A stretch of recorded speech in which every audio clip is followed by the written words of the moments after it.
I'd like to start with asking you a question. So it's Slido time again. Pull out your phones. I have one polling question.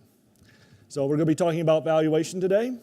So over the next 2 years, do you expect the importance of valuation in the Asian stock selection process to increase, decrease, stay the same, or should valuation be consigned to the history books?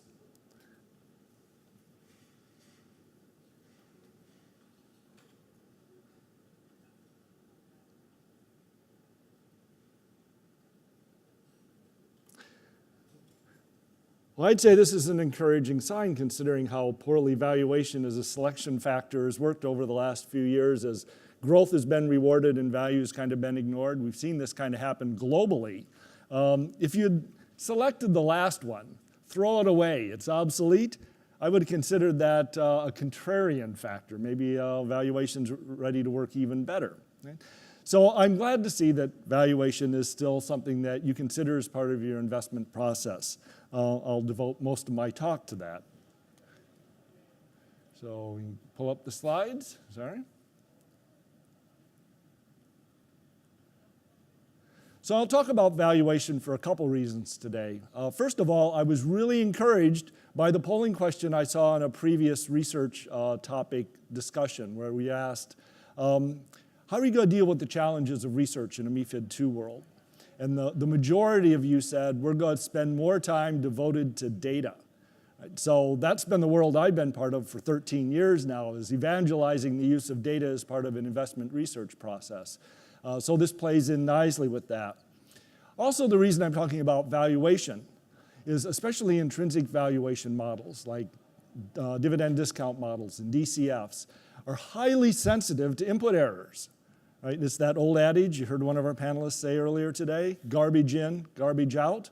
Right? So rather than come up with some fancy new framework of reinventing a DDM or a DCF, we find we can add most value by cleaning up some of the garbage, reducing the error and the bias that we find in the input assumptions that go in to feed these valuation models. So we can do this in a couple of ways, and I'll show you both of these. First, we can reduce the error in the consensus earnings estimate. Right? So consensus still matters. I mean, the IBIS mean is still the gold-plated standard for trying to evaluate market expectations. Did this company just beat expectations, or did it miss earnings? Right? But there are a few issues with consensus if you just use it as a raw input to a valuation model. It's an equal weighted average of all estimates, regardless of how stale the estimate is, or taking into consideration the analyst's skill. So we can come up with a better input than consensus, reduce the error of that by adjusting for those two factors. And then we can make behavioral related adjustments to the bias that we find that's systematically pervasive in sell-side estimates. So I'm talking to you today in sort of the, as an introduction to the StarMine quantitative models and advanced analytics. So StarMine is a Thomson Reuters brand today for our advanced analytics content. It was once a privately held company. And if you've heard of anything about StarMine, you probably know we got our start, a couple decades ago now, analyzing the analysts. So we evaluate every sell-side analyst globally who submits estimates to IBIS. So tens of thousands of analysts in the world. And we create scorecards on each one of them. We give 1 to 5 star ratings to every analyst. So our top rated analyst gets 5 stars. It's a normal distribution, a bell-shaped curve. Right? Only 10% of all analysts in the world get to be a top rated analyst. To do that, they have to do 3 things. They have to be different than consensus, no extra credit for following the herd. Right? They have to move early away from consensus, and they ultimately have to be more accurate than their peers. So different, early, more correct. Right? And we don't just measure them over one period. For analysts who submit quarterly estimates, we have 6 look-back periods, their last 4 quarters and last 2 fiscal years. Right? The reason this matters is unlike the disclaimers that you have to put on your funds that say past performance is no predictor of future results, with this it is. So whatever their secret sauce, these accurate analysts are unlikely to lose it. Our top-rated analysts are 4 times more likely to remain 5-star rated than drop to a 1-star rating. So we can use their past track record to predict which ones are going to be more accurate in the future. Right? This gives you some insight into which sell-side analysts you should be paying more attention to or paying more money to. In a post-MiFID II world, it's important to be able to evaluate analyst performance. We do it in 2 ways: recommendation outcomes and estimate accuracy. So I'm spending time today talking only about estimate accuracy. So we follow all these global analysts, all those that submit to IBIS, which is the largest collection in the world. There's no hiding from us. We track analyst performance as they change firms. It's the only objective, unbiased evaluation of analyst performance. Right? It's not a popularity contest. You heard one of our panelists earlier today said, broker voting, why isn't that dead? Right? So you needed a way to objectively evaluate management performance. We display these scorecards on every analyst, on every company within our desktop platform icon. More recently, we deliver them in a report format. And in an unbundled research world, especially one where you're cost constrained, being able to measure these analysts' effectiveness is ever more important.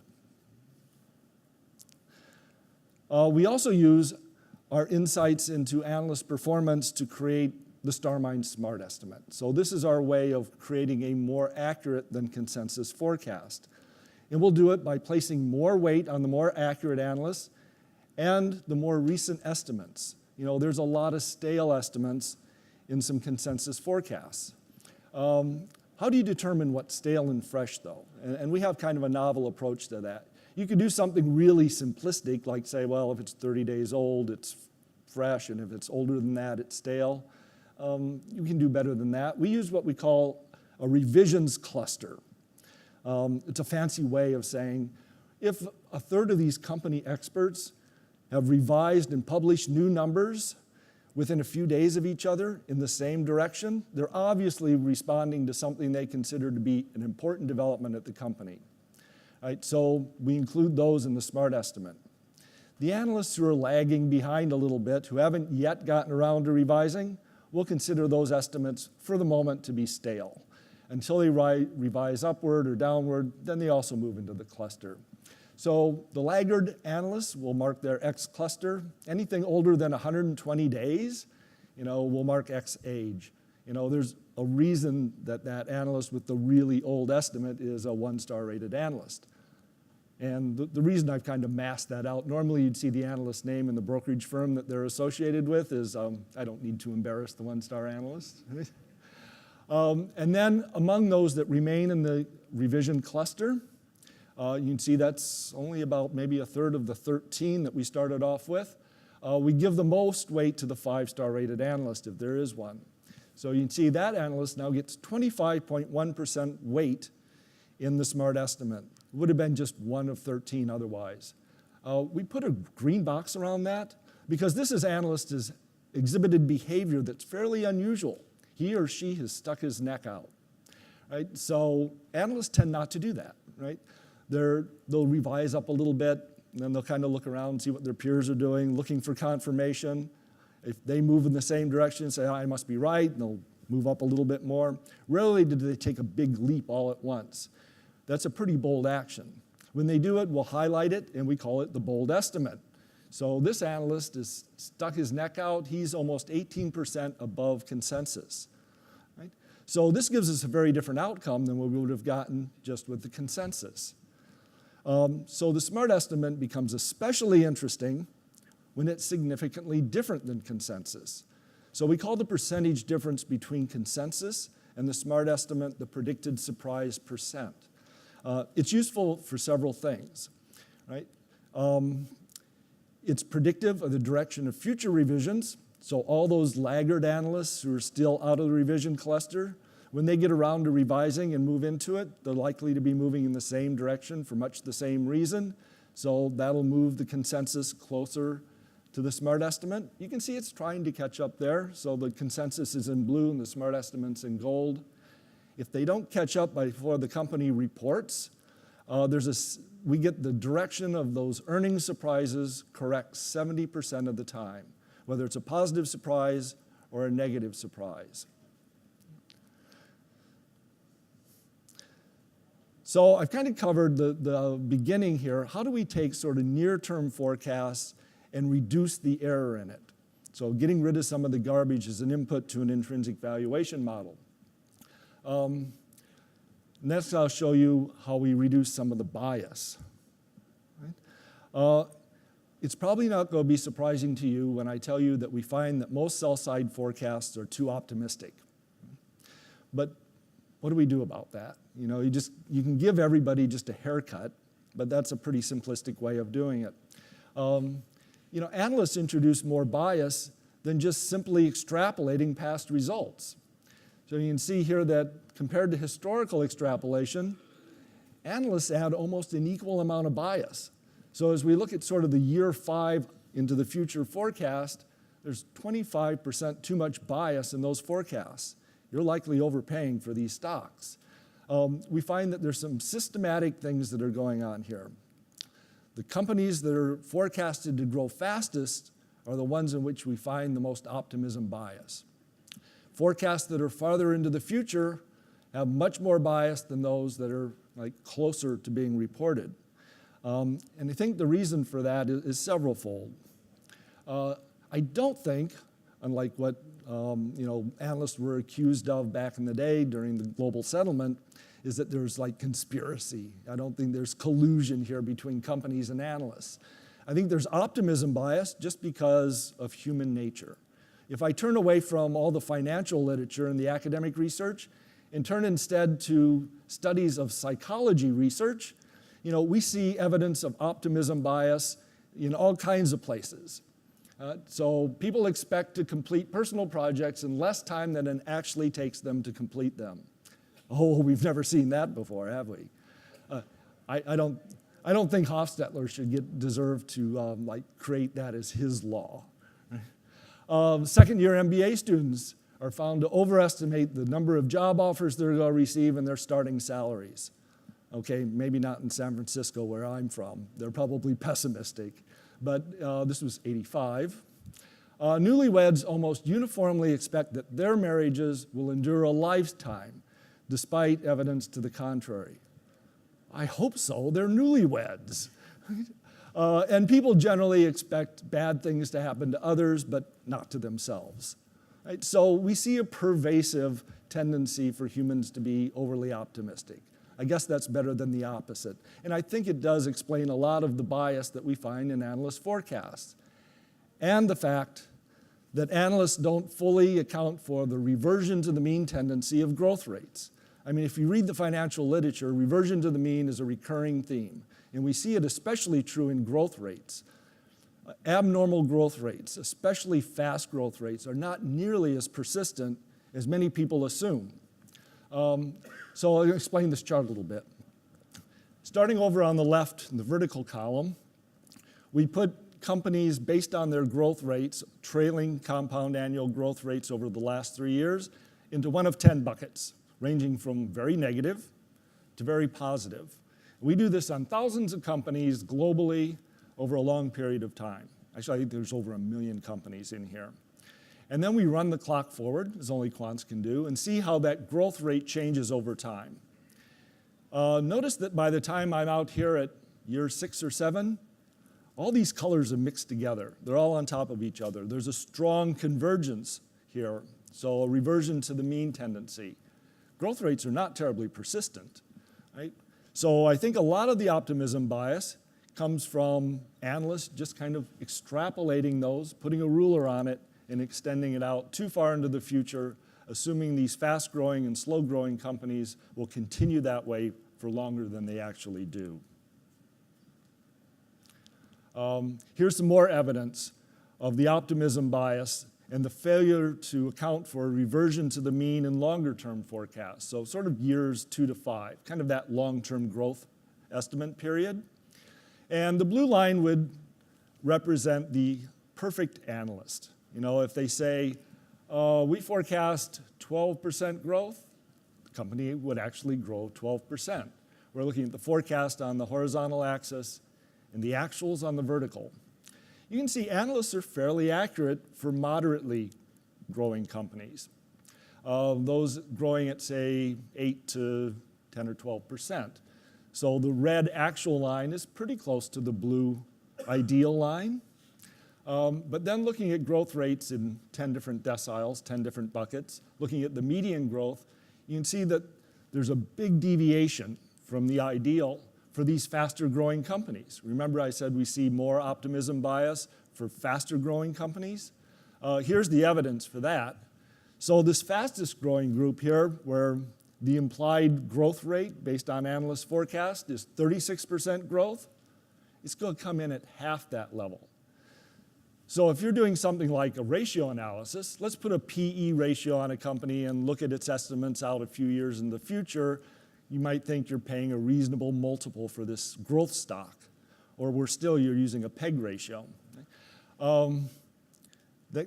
Growth rate's going to not materialize to the extent that that forecast represents. You know, this comes in half the level. There's also seems to be a behavioral finance tendency here. Look at the slowest growing group.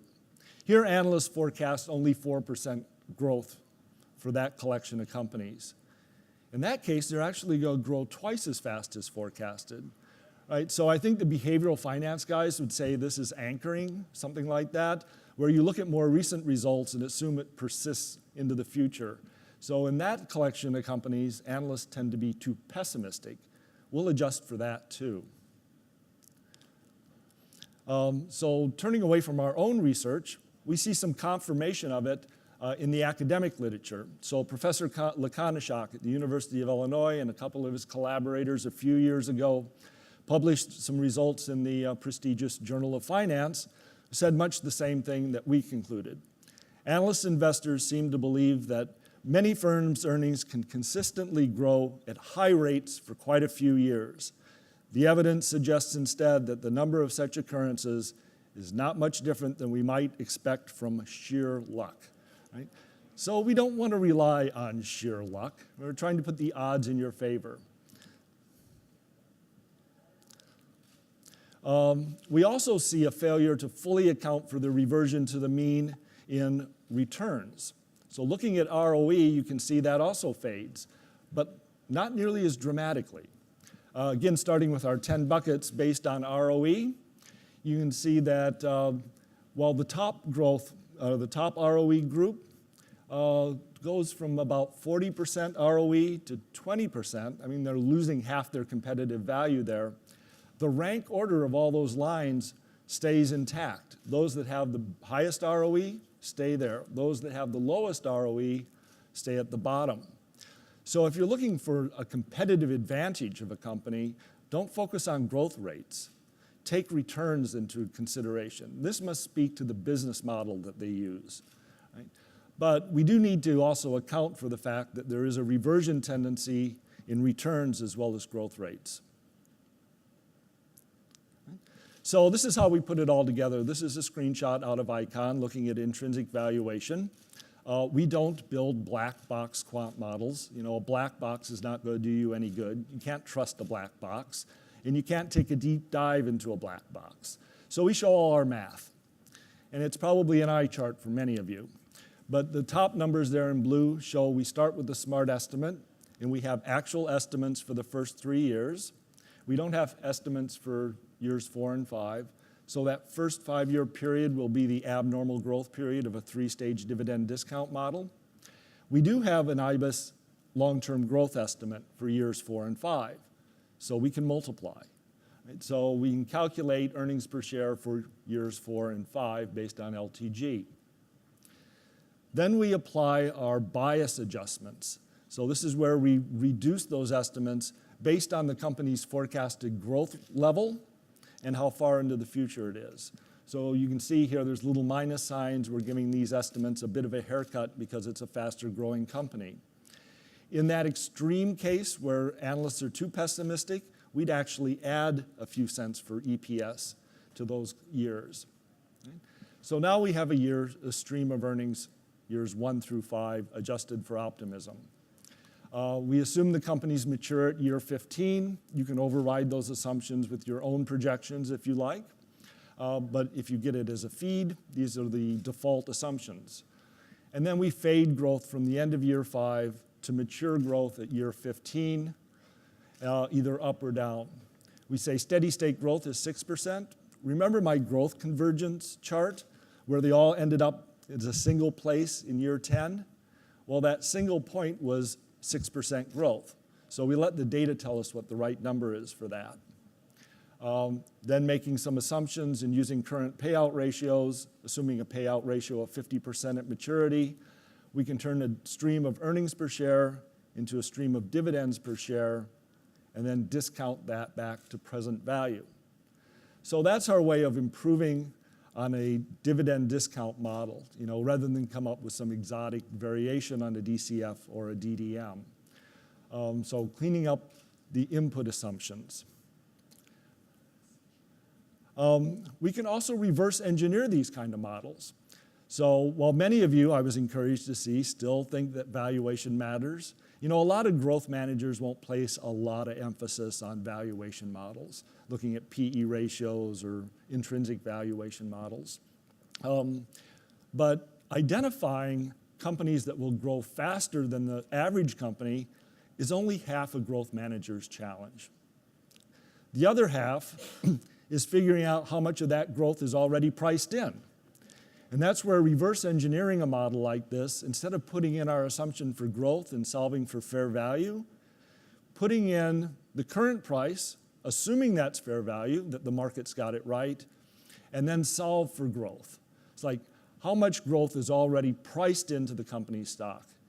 You want to be able to have a benchmark for your expectations of how fast this company will grow to what market expectations are. And this is one of the few places you can go to read market expectations. So I'll give you an example. Let's look at a fast-growing company and a slow-growing company. JD.com fits the first category. Our calculations, even after adjusting for the optimism bias we find in fast-growing companies like this, we still assume that the company will grow at a compounded rate over the next 5 years of 21.3%. That's well above average. But the market implied growth rate is 35.4%. So if you think this company is a good buy today, you have to assume that it can grow on a compounded basis at some rate faster than 35.4%. It's not impossible, but it's certainly a lot of that good news is priced in. It's a high expectation stock.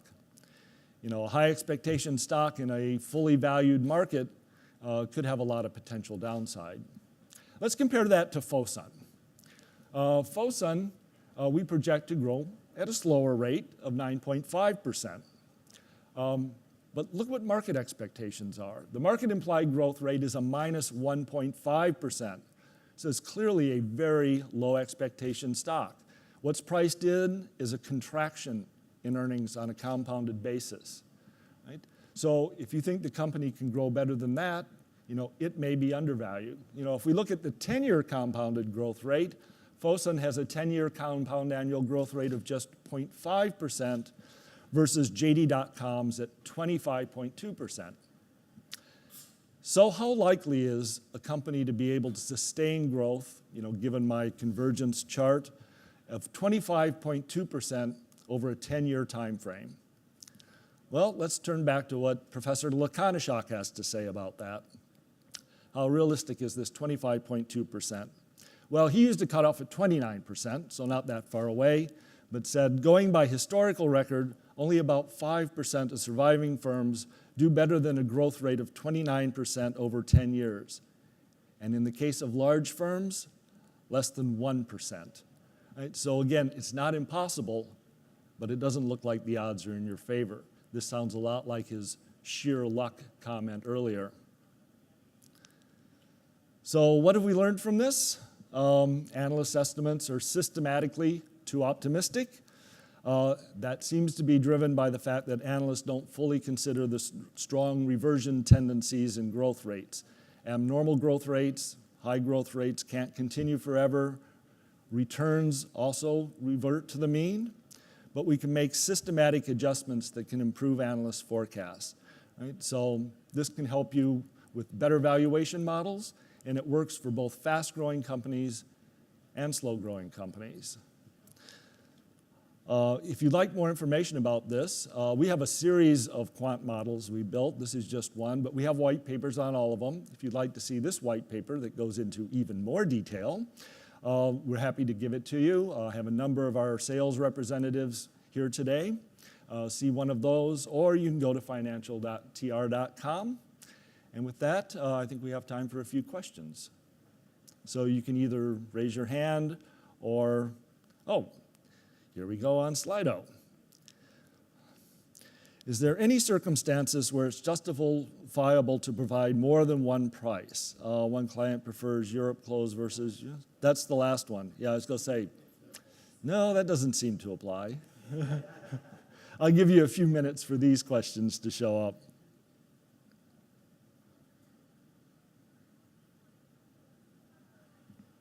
Okay, are these my questions? I don't think the first one is. Second one sounds better. Give you a couple more minutes. So I put one in, but I don't think came up. What type of disciplines or skills best explain how five-star analysts stay at the top of their game? So what is their secret sauce? Why does a five-star analyst stay at the top of their game? I think it's changed a bit over time. So we looked at a study of analyst accuracy over a long period of time that included like when Reg FD and Sarbanes-Oxley came into effect. And analysts took a big dip there.